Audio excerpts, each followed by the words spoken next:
something big is quietly forming within the Denver Broncos. We're talking about bold plays, controversial decisions, and one specific player who could become the missing piece this team has had for a decade. Because tell me something, what if the Broncos are just one aggressive play away from unlocking the full potential of their offense?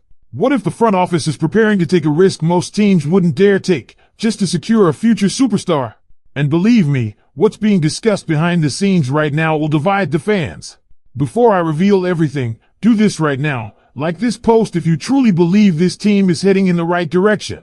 And I want to see who will remain optimistic, no matter what happens this season. Go to the comments and write exactly this. Go Broncos! Let's be reborn in 2026! Because what I'm about to explain will generate many opinions.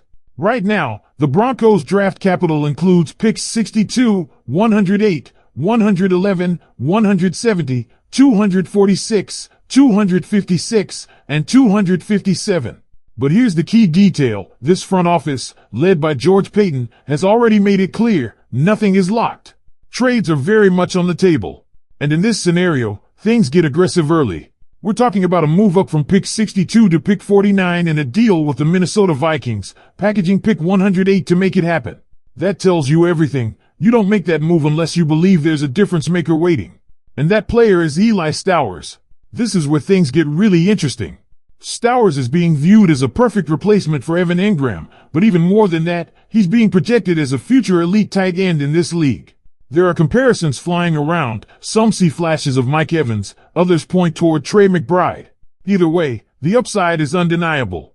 At 6 feet 3 inches, 239 pounds, with elite explosiveness metrics like a 45-inch vertical and an 11-foot broad jump, this is not your typical tight end.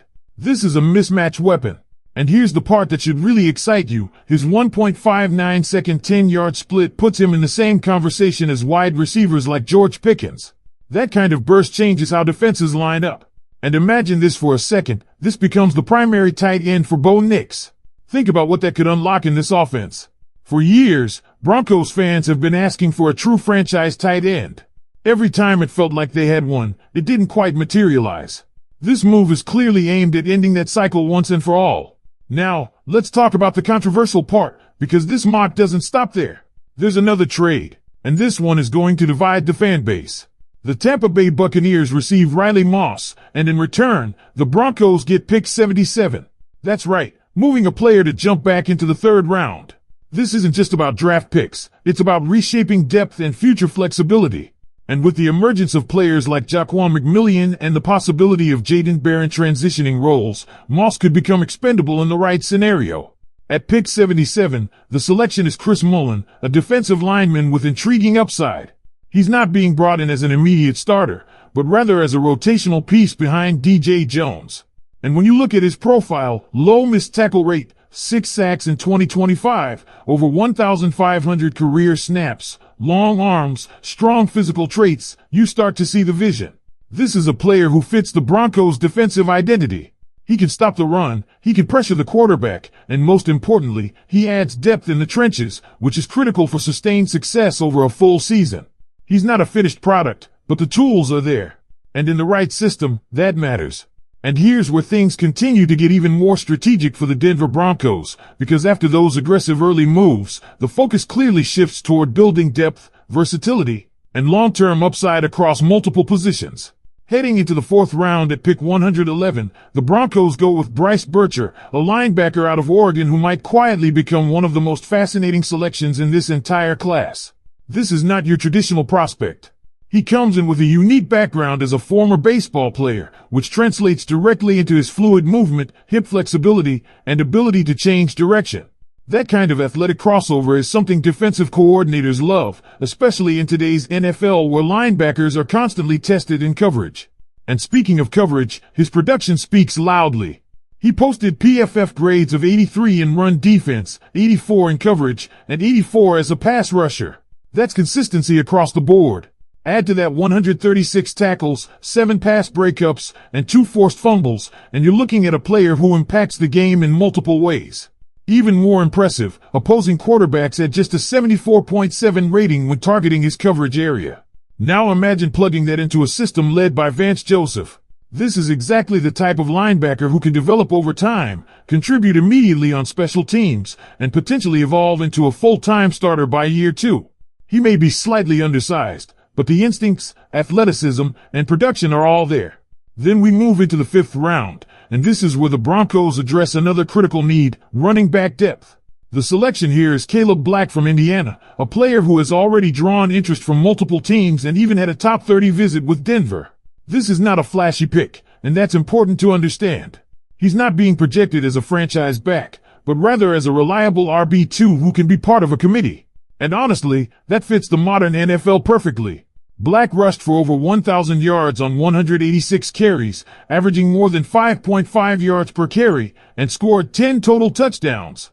He's a physical runner, keeps his legs moving through contact, and operates well between the tackles. The limitation? He's not much of a receiving threat, with minimal production in the passing game. But again, this is about role definition. Not every back needs to do everything.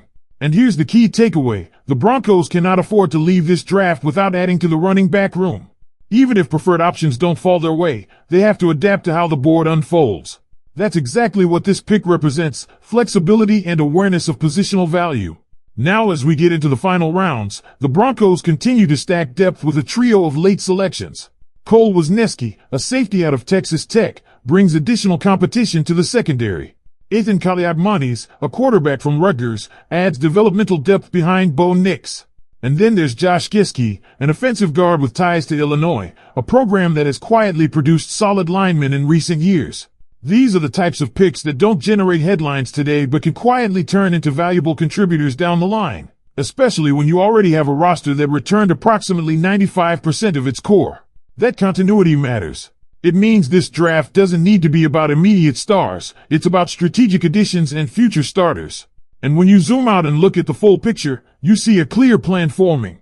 Aggressive early move to secure a high upside offensive weapon. A bold trade to regain capital and reinforce the defensive line. Smart mid-round value with a versatile linebacker. Depth at running back. And late-round flyers to round out the roster. That's not a rebuild. That's a team trying to elevate. And there's one more layer to all of this that can't be ignored when evaluating how this mock draft could impact the Denver Broncos moving forward. And that's the broader roster context and what it says about the front office's confidence in the current core. Because when you look closely, this approach doesn't scream desperation. It doesn't look like a team trying to plug massive holes everywhere. Instead, it reflects a group that understands it already has a strong foundation in place and is now focused on refining, upgrading, and preparing for the future at key positions. That's a very different mindset compared to where this franchise was just a couple of seasons ago. The fact that roughly 95% of the roster is returning tells you everything about continuity and internal belief. The departures that did happen, like Draymond Jones and John Franklin Myers, leave gaps, sure, but not ones that completely derail the structure of the team. And that's exactly why a player like Chris Mullin makes sense in this scenario. He doesn't have to come in and carry the load immediately. He can develop, rotate, and grow into a bigger role.